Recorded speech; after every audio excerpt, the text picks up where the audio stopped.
Welcome to This Wasn't the Plan podcast. I'm Kali. And I'm Brittany. And we're two best friends who met during breast cancer treatment in our 30s. This rocked our world, but we managed to get through it together. We've laughed, cried, and learned a lot along the way. This is our real, raw, and honest journey, and we're here to help you feel less alone in yours. Thanks for listening. Now let's get on with the show. Hello. How you doing? I am good. How are you? I'm good. I'm excited to be chit-chatting. I love the red headband. Thank you. It's my we can do it, join the army girl look. Rosie the Riveter? Rosie the Riveter. That's the person. I couldn't think of their name. Yeah. Sort of. But it's so cute. I just love that color on you. Red's your color. Thank you. Gosh. Okay. I feel like we have a lot to update our listeners on because they're obviously super invested in us. Mm-hmm. But do you want to give a little update on what's going on with you before we? Yeah, sure. Okay. So I'm pretty sure last I shared I had gotten a mammogram. I think it's like October 7th. And I was going down for an MRI. The mammogram showed that the residual calcifications, as they call it, are the same size that they were, the things that I was trying, didn't move the needle on that. The MRI did show, and I've had to try to dig into the internet and understand exactly what all these mean. The MRI measures vascular activity, so like blood vessels, and that is shrinking. So, that's good. PET scan obviously is showing there's there's no active cancer, but yeah, it's great that is shrinking. However, because of the residual calcifications that are unchanged, my surgery options haven't changed, which is a bummer, but I think we've talked a lot about just I don't know, I think we've even talked about that proverb that's like the guy who's in a flood and asked for God to save him, and I think at one point you were like, maybe this is your boat, because a boat comes by and it's like, hey, you want to get in? And he's like, no, God's gonna save me. And it happens a few more times. And so yeah, I'm just kind of figuring that piece out. I have a consult with a surgeon plastic surgeon in January. They book really far out. Sadly, I think they are busy people, but looking at a surgery in winter 2026, I think. So it's weird because I think I've thought about it for so long. I have a level of peace with it, and just I'm ready to move forward and stop just living in a weird in between of am I going to do this? Am I not? So yeah, that's where I'm at. I think it's great. And I'm glad you have peace with it. Yeah. And I'm sure there's people listening that have had to make that decision or maybe process of making that decision. And it's not a fun decision to make. So yeah, that's my update. And more to come. I haven't made any final decisions, and we'll kind of keep sharing as those are made. But you've got an update too, I think. You want to share what's going on with you? So, not the news I wanted to share, but I got my PET scan results back, and they weren't what I wanted, but kind of what I was expecting. There was some progression in my bone areas, like in my spine and my sacrum. And there was a new tumor on my liver. It's small, and SUV is not that high. So obviously, I was pretty upset about it and it was just, it's been a very stressful month, and with the PET scan and, being in this cancer world, I don't think it's talked about a lot, is how hard it is to have so many friends with cancer. And it's hard enough. I imagine if I never had cancer and I had a friend going through it, it would be so hard because I love my friend. I would care for them. It would be hard. But here I am with it. And then I have all these friends with it. And it's you care about them and you're all on this journey, and it's like it becomes really overwhelming. And I feel like there was like a lot of stuff in our community, like right like before my scan, and then like during our scan we lost a really good friend of ours, and I haven't even like been able to like process it. And you know, it's just like a really hard time right now. And so while it wasn't the news I wanted, I'm grateful that it wasn't anywhere else. And, you know, the SUV scores aren't terribly high. So there's some positives. And then, you know, I'm coming up with a plan with my doctors that I feel way better about. I started a new immunotherapy in August, and I was skeptical about it. Yeah, rightfully so, because it didn't work, and I have like progression.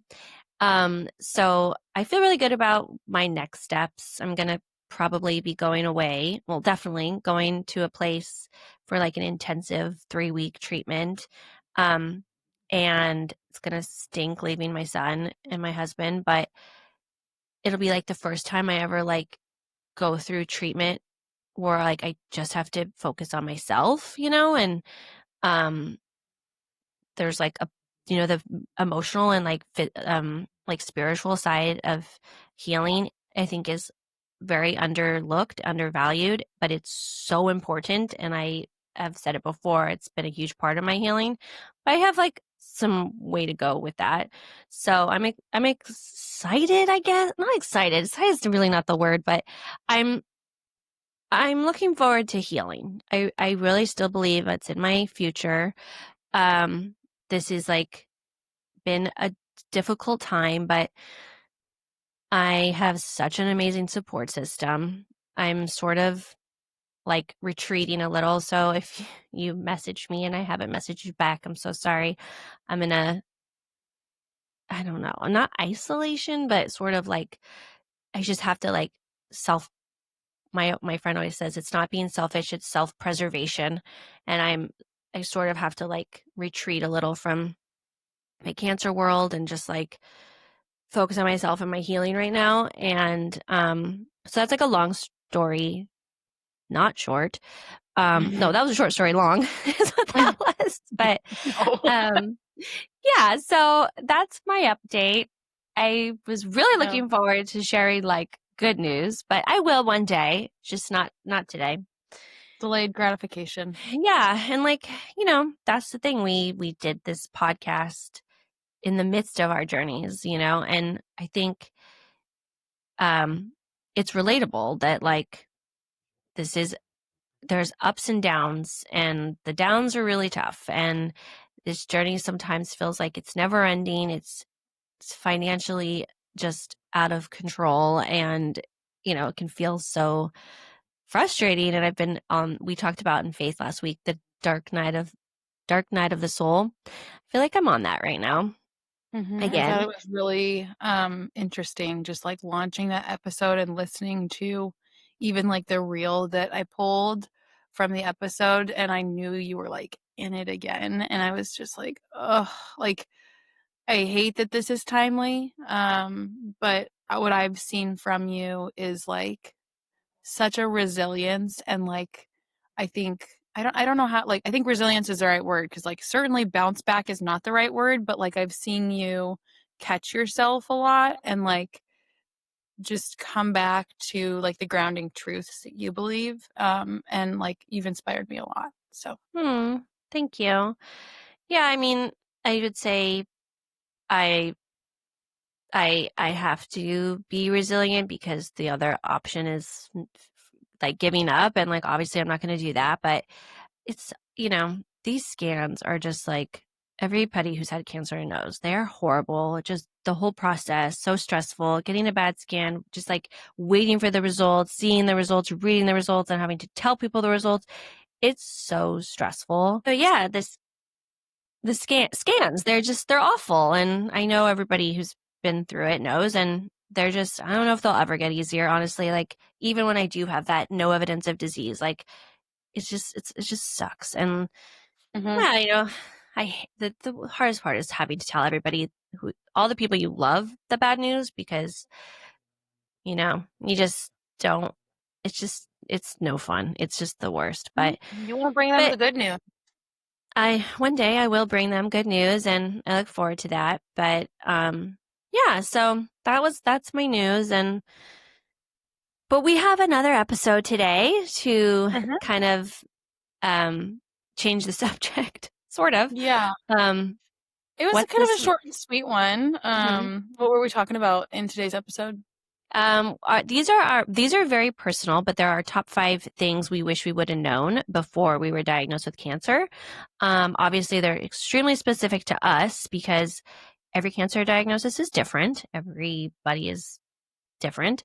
And it's funny, like we filmed this in like July, I think, and I've actually learned more about my body since then that I feel like I probably would have added to the list. Like my cavitation surgery. Like, I don't know, it's just interesting. But you know, I think anybody listening, even though it is specific to us, could maybe learn something from some of these tips because they can apply to others. And you know, we just want to spread like information that could help you prevent this. That's like our goal, you know? Totally. Yeah.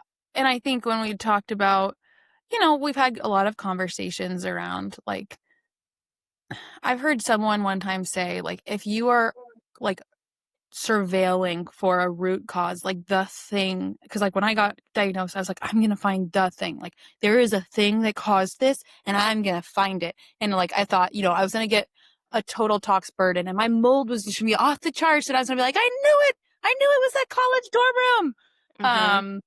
But I think what we've come to learn is it is a perfect storm, and if you hear one of these things and you're like, oh my gosh, I have that, or my child has that, or whatever, like these are not like, oh, I had this and that caused cancer, but it is stuff where it's like, ooh, all of those together overlooked, I think created an environment that allowed something like this to happen. And, how do we get proactive or listen to, one other thing we talk a lot about is like, if something feels off, dig into it. And if that provider doesn't, want to run that lab or whatever, 2 things you can do. One is say, okay, would you please note in my chart that I've talked to you about this and you refuse to do the lab?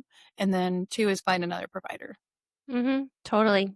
I always say like our bodies speak to us, you know, and some people are really good at listening to their bodies. I think I'm really good at it now.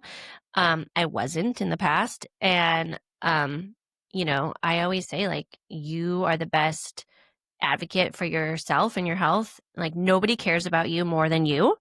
And so, advocate for yourself with your doctors. If those doctors don't like what you're saying, don't want to help, great. I'll find a new one, find doctors that support you. I have amazing doctors and nurses that like listen to me and like hear what I'm saying. And it's such an amazing thing when you do find that. But we won't, we don't want to drag on here, but I hope you guys enjoy the episode and let us know what you think. Come back next week. Okay, bye. Bye. Well, not bye. Just listen to the episode. Hi, welcome back to This Wasn't the Plan podcast. I'm Brittany. I'm Kali. And today we are talking about advice we would give our precancer selves. So we each came up with a list of 5 things. They're super bio-individual, which means that it's based on our unique health history and the things that we know now that looking back we would do a little bit differently or wish that we might have learned a little bit earlier. So it's not about regrets and harboring what we should have done. It's more about, hey, these are things that we know now, and if they can help somebody else, that's awesome. Yeah, let's start. Okay, so I'm going to give my top 5. Okay. And you can give yours. Yeah. So my first one that I have been learning about and looking back, I am just a stereotypical case for, is learning about airway health. Okay. So I am not an expert on this, but every time I read about it or listen to a podcast on it, I realize that if the information that's out there now had been readily available for parents in the 90s, I think that a lot of things could have gone a little differently for me. So what does that mean when you say airway health?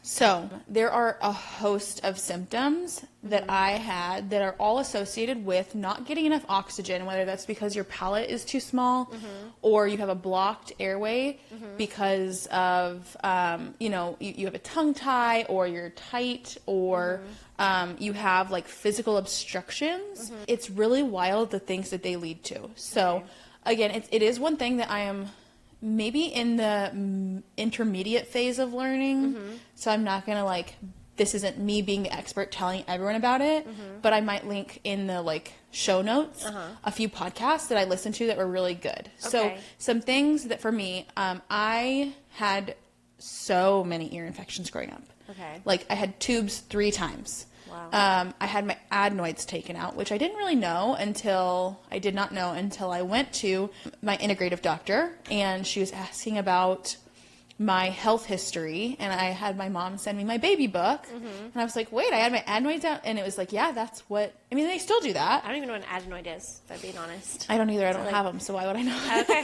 All right. No, it's somewhere within your tonsil area, and if they're too big, it can maybe cause a block here, or it contributes to ear infections, which is true, and it is still a treatment for chronic ear infections, but I think there are other ways that you can, even if you have to do those things, just knowing what else it can lead to down the road, you can work on that so that, I was a mouth breather. I still am when I sleep. I often have an open mouth. All of that can be tied to, if you look at kids and their progression down the road is bedwetting till an older age. I was in 2nd grade still wearing pull-ups, and that was so embarrassing for me. And obviously it's I'm looking back, I'm oh, you were a child, it's not your fault. No, of but course not. that was, and who would know that those things are very much related to airway issues, and then down the road, ADHD. So then you start saying, okay, what does this create? A low oxygen environment.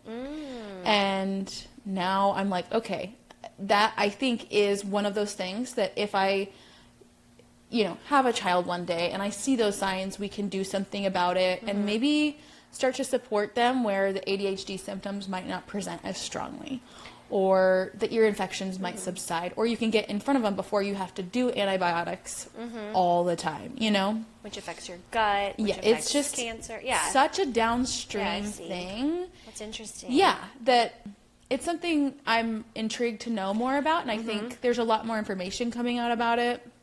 Well, having a 2-year-old who sleeps with his mouth open, now I'm okay, I need to go figure this out. See, that's good information. Yeah, and I think you have to tread lightly. I have mom friends who then get really perfectionistic and stressed about it, and if their baby is sleeping with their mouth open or whatever, it's it's a long game. Yeah. And I have a friend who has a 9-year-old, and they just did a bunch of airway work with him, and he got a tonsil surgery done, 2 tonsil surgeries done because insurance wouldn't pay for both at the same time, and all sorts of things, and he's getting his palate expanded. So and for him it was linked to rage and aggressive behavior. Oh, wow. And they say that the doctors that she's seeing are saying that they will likely see those behaviors resolve or subside as he's able to, and he had an 80% blocked airway. Wow. Yeah. That's super fascinating. So okay, so that's your that's one, and I think it leads into number 2, which is to just look into root cause of some of the things that I was facing as older teen. You go through puberty, and I had ADHD, and mine was just inattentive, and I just took so long to read and study, and I'd stay up all night on Adderall because I just needed to focus, and I cared so much about great grades and all of that. And then I was on Adderall for 8 years, and finally in like 2018, I went off of it cold turkey, which was not a great idea. And Do you get addicted to, like, what happens when you get off Adderall? Because it's like a stimulant. And there are so many just, substances that your doctor should walk you through a weaning process.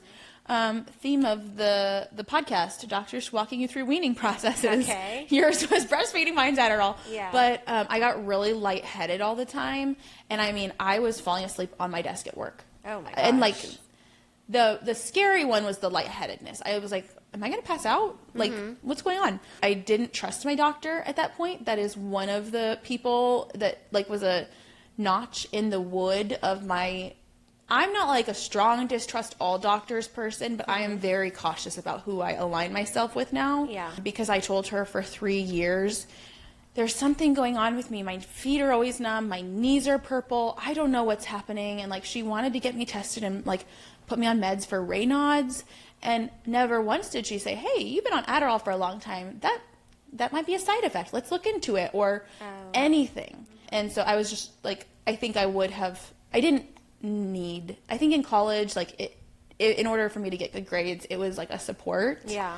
I didn't need to be on it at that point in my life. So Okay. I think looking into root cause, now managing my ADHD and like my zoning out and all of that with...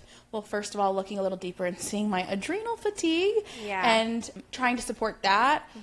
Exercise, getting sunlight in the morning, doing things that support my energy levels so that, I think I also was just an incredibly fatigued person and didn't know it. Yeah. So that is one. Another one kind of under this umbrella of looking at root cause is like I had really bad acne from 7th grade till like freshman year of college. And I'd been on like doxycycline or tetracycline, which is an antibiotic, for like years. Wow. For acne. Didn't work. I was on topicals. I was doing basically everything but Accutane. And I mean, this is damaging to like self-esteem for sure. Yeah. And then they put me on birth control at 18, 19. And that was the first thing that like really worked. And it could have been that I was growing out of it, but for sure by the time I'm in my early 20s, I was just like so happy I finally had skin that I wasn't like, I could go places and not wear a full foundation makeup, and that was freeing, which is so real as an adolescent. But then I just stayed on birth control for 10 years, not really needing it, but being like, I don't want to have acne. Yeah. And that is, I think, one of the top things that led to my diagnosis. There's studies out there showing, especially the progestin-only mini pill, which is what I was on for like 5 of those years, there's a higher risk of breast cancer. And so knowing some of my methylation issues and the fact that I don't process hormones very well, and then I was just jacking them up. Yeah. And then all of the symptoms that started when I came off of birth control, and again, they weren't super, super severe. It wasn't like I had debilitating cramps or really heavy periods or anything like that. So yeah, I think taking a look at some of the medications you're on, looking at the root cause of the thing that you have medications for, and maybe asking a few doctors would be my piece of advice. It empowers the patient and it can help people not look back and be like, wow, why was I on that medication for 8 years, Yeah. Okay, that actually kind of leads into number 3, which is learn about methylation, phase 1, 2, and 3, detox. Okay. So you and I have talked a lot about methylation. Yes. And for each of us, that is a contributing factor to our diagnosis. I think we're going to have a podcast episode on methylation to explain it, but there are different genes in your methylation pathway. There's like 5 or 6 that we got tested, and I had a double CLMP mutation and a single MTHFR mutation. And what that shows up as is with MTHFR, I mean, this is the most high-level, easy explanation. It interferes with your detoxification pathways, and excuse me, if you have like a single mutation, I think it's like a 30-40% interference with your, and if it's a double, it's like a 70 to 80% interference. What's yours? I don't remember if it was, I can't remember which ones were single or double, but there was, I just remember my doctor telling me basically my liver is only working at 20% of its ability. Whoa. So, oh with man, all mine, with all mine. Yeah. So on top. Same doctor who told you that, like when we looked at, well, before we even got mine done, I had talked, and she's a very intuitive person. Yeah. And I talked about some of my symptoms, and like we really didn't know each other that well. And she's like, honestly, like I just know that you have a COMT mutation because everything you're saying, you're anxious, have ADHD diagnosis, all of these things. And COMT mutation was probably one of the most life-changing pieces of information I've ever received because it explained so much. Maybe that and the airway, because I think those made everything make sense. So with COMT, that one interferes with your body's ability to break down neurotransmitters. So think your dopamine levels are jacked up, your serotonin, and that leads to the anxiety, depression, ADHD, all of those things. It also leads to like insomnia and issues with that. It interferes with your ability to break down sex hormones, so like estrogen and testosterone. It is proven to, and it says in the sheet, linked to breast cancer or hormonally driven cancers. Yeah. So that one was, and that I think is where you get into the, I'm not going to get in the weeds on the phase 1, 2, 3 detox, but that's where your liver is impaired. And there are 3 phases of getting rid of the hormones so that they don't become like the bad version and keep recycling in your body. So I think learning about methylation would have helped me supplement use the right kinds of supplements, avoid foods that have things like folic acid, which is supplemented in literally any kind of like grain product you buy at the store, bread, wheat product. Yeah. Didn't you think it was like a good thing back in the day when it said like that it has riboflavin and you're getting your vitamins? So like oh great, I'm having bread and vitamins. Good. This is good for me. Yeah, and everything is, and it doesn't. There's a word that they say when they put it in there, and I can't think of what the word is, but methyl. No. Like on the package and the ingredients, it says like like fortified. It's fortified, and you're like, well, that sounds like a which good I thing. think is because they saw these deficiencies and they saw that the American public is moving toward a more processed food diet. So you're not getting folate is present in foliage, leafy greens. You're going to get a lot of folate in those. And so people stop eating that. They're eating breads and pastas and cereals. So we just put the fake version that your body has to convert into it. And then I think I think it's around 40-50% of the American public has an MTHFR mutation. It's not like pretty high. This crazy little mutation that only a few people have or anything. Yeah. And so I think it can lead to a lot of things. And I think if people start there and support those pathways, you might see a lot of changes to the other things you're working on. Yeah. So I think that is another one. I think a fourth one is emotional suppression and people pleasing are detrimental to your health. I wanted to think of not just physical because that's not representative of our healing journey. I could go on about more physical things, but I think a huge one is that feeling. Like I'm a pretty emotional person. I'm a pretty emotionally expressive person, but I think as I became an adult, I realized it's not appropriate to get emotional in certain settings. And that's what I told myself. And so I would just kind of shove it down, or because I was a little, perfectionistic, didn't want to show that I had issues. I was like, no, I'm fine. Everything's fine. And that does manifest in your health. And it manifested in a lot of ways for me. But I do think that there's like Chinese medicine believes that like traps your chi. And so do you have any thoughts on that? I know we've talked about it a lot. Yeah. I mean, I'm a massive people pleaser. I needed to please the people. And same. When you do that, you are neglecting the most important person, and that's yourself. Yeah. And like that neglect can manifest in like not paying attention to these symptoms that you're having that could be something serious, or overextending yourself, not resting. I mean, it just like goes on and on and on. Yeah, for sure. I mean, when you think about how people pleasing shows up in your life, I think sitting down and writing down a day in your life and how every decision you make, when did you make it to please someone else? And that's not to say we don't want to like love other people and think of other people and all of that. It's complicated, but I do think when you're, not listening to your own needs, and making decisions for other people, you can get yourself in some issues. Yeah. It's not a good quality. Mm-hmm.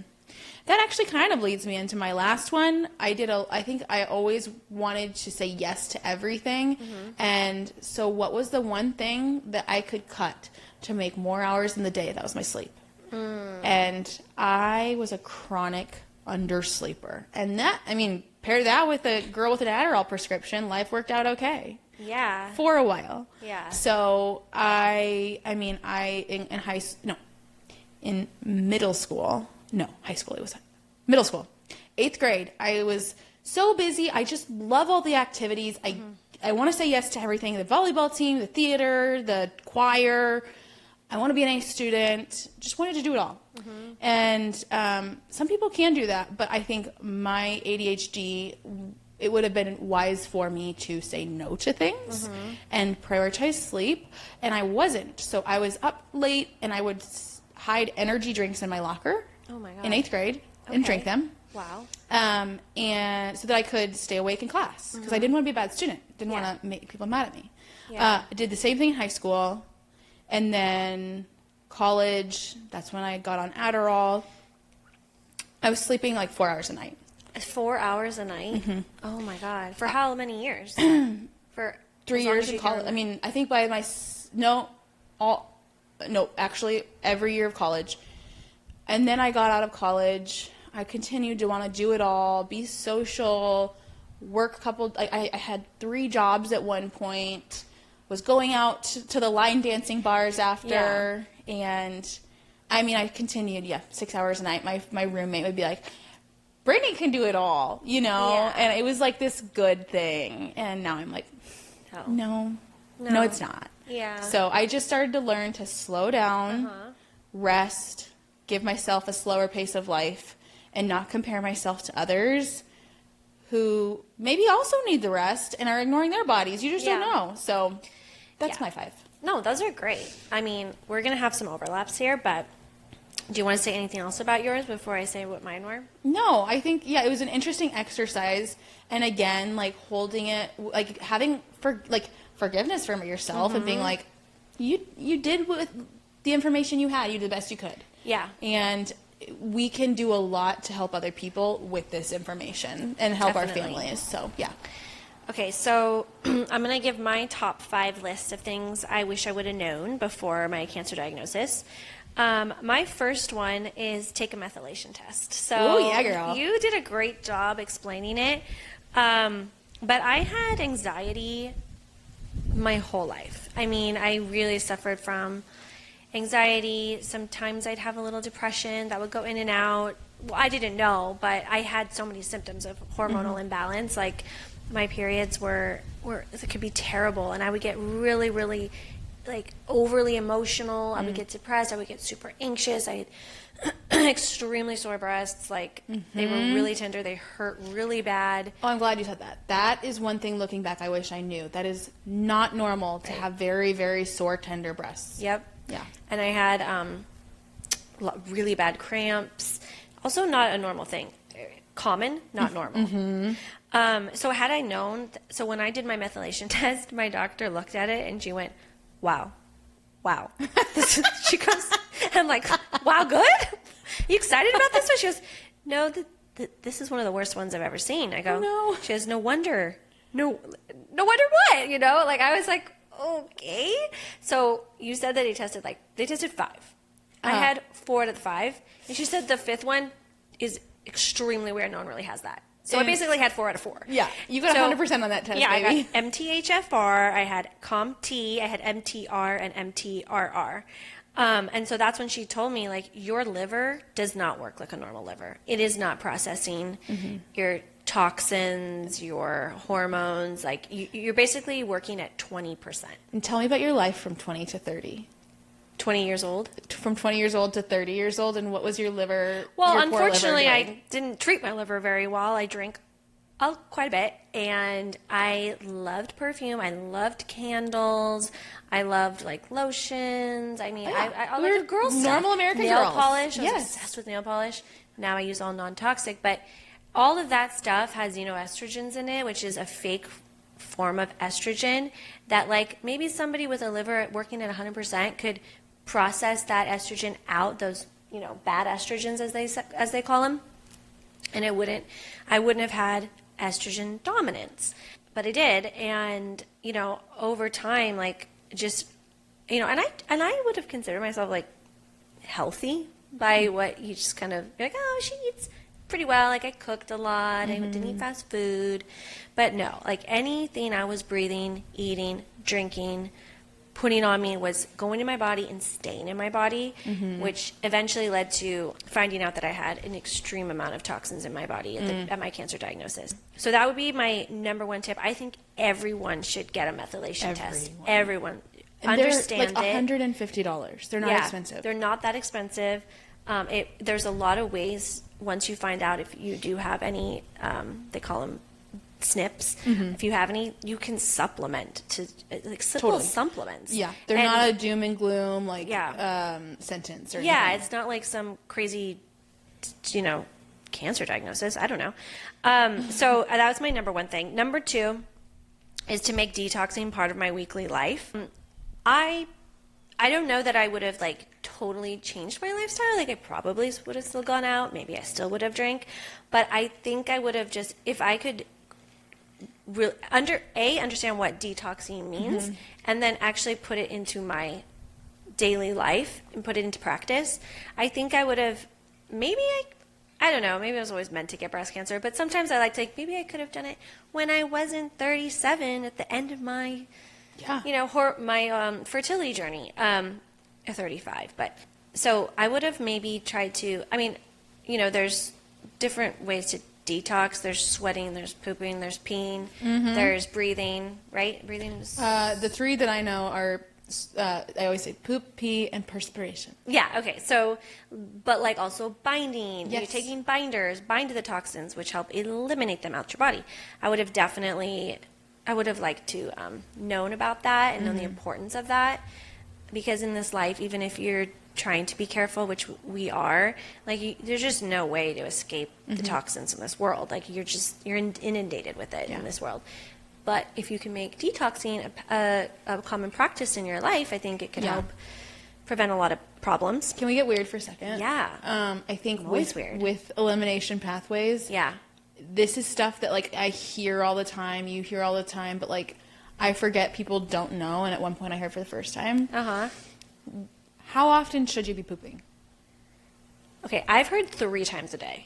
I think it at the very least 1 time a day, up to like 1 to 3. Yeah. And I like you should pay attention to it. Yeah. And if you told me 5 years ago that I would be on a camera talking about poop, I would have crawled under a rock. But like I didn't talk about it. I didn't pay attention to it.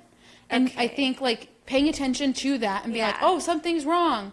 That's an indicator. And same with if you're sweating, if you're not sweating.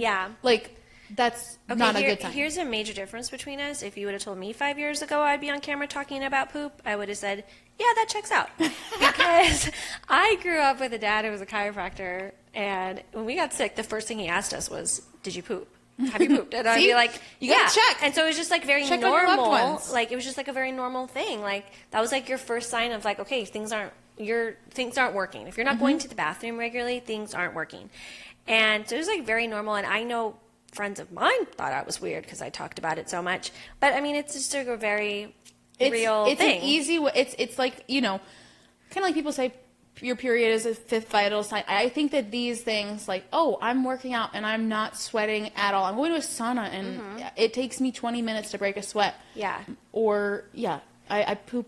I mean, we could have a 3 whole days. episode about poop, and we probably will, because it's not just are you going or you're not. Like, is it healthy? We'll ease you into it as a listener, but for our listeners who aren't like this, I think it's good to know. It's just good to know. Yeah. Thanks for talking about that. Okay, number 3 is be nicer to myself.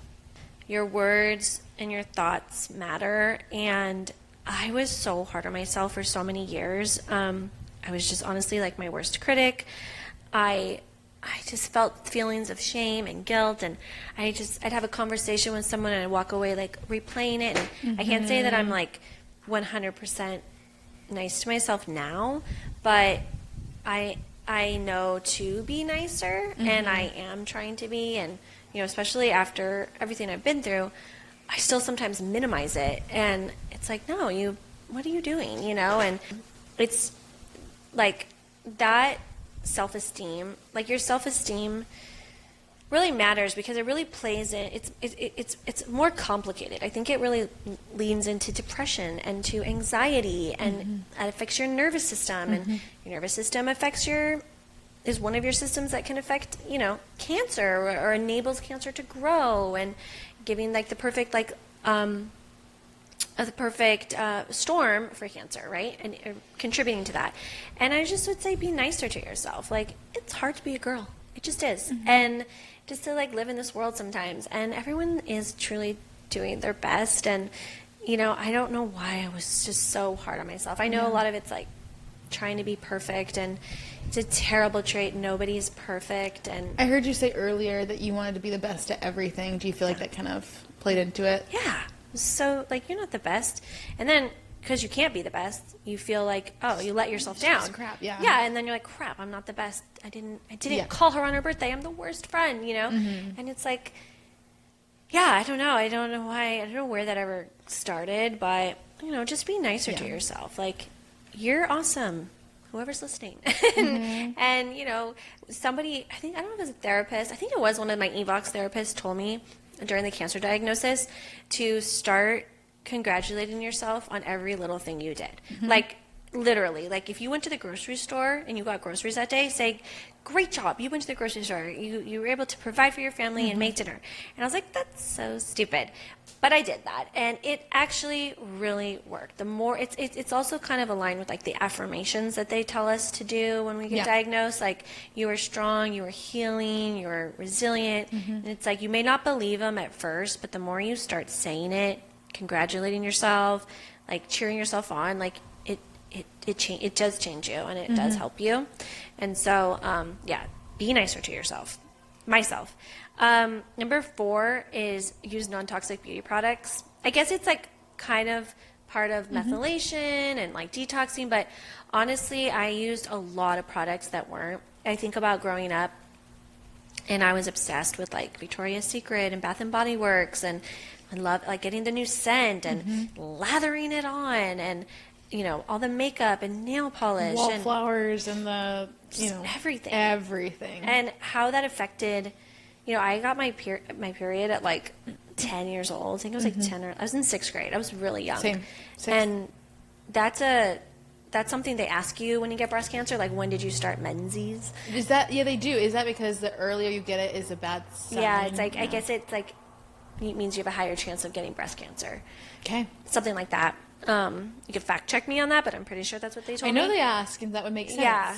And I mean, think about all the bad estrogens we were putting on and in our bodies. Like, it was probably like, I feel like I induced my own period, I guess. But, so I would say definitely use non-toxic beauty products. And then number 5 is, just because something is common, it doesn't mean doesn't make it normal. So I said that earlier. I feel like I felt off for so many years. Whether it was like, I feel anxious, or I'm tired a lot, or I have like anger issues. Yeah. I get nauseous sometimes, and I'm like, but a lot of people felt that way. Right. Everyone had anxiety. Everyone I knew had anxiety or some sort of like disorder, and it was always just like, okay, just go get on medication, you'll feel better. And that was very common, and I was on anxiety medication like a few times throughout my 20s, and even like in my 30s, my early 30s, I would go on and off of it, and I just never really felt great. And I always feel like there was something wrong, but it's like that inner voice. and you just don't really listen to it, but you know something's off. Like during the pandemic, I felt so off. Like I was like holding on to weight, and I had always been like, you know, pretty thin, worked out, whatever, but, you know, and I was like holding on to weight. It was like very inflamed. There was something wrong. Cancer was brewing, but I just like didn't listen to I didn't. How many take it years was that before seriously. your diagnosis? That was like 3 years. Yeah. Yeah, because I was going to say it was about two years before my diagnosis. And it's like, it was all in one area of my body, and it's the area it's not supposed to be, you know, like in your stomach, that visceral fat that like just would not leave no matter what I did. And I was beating myself up, like, you gotta work out harder and blah, blah, blah. Yeah. And it's like, your body's crying out for help.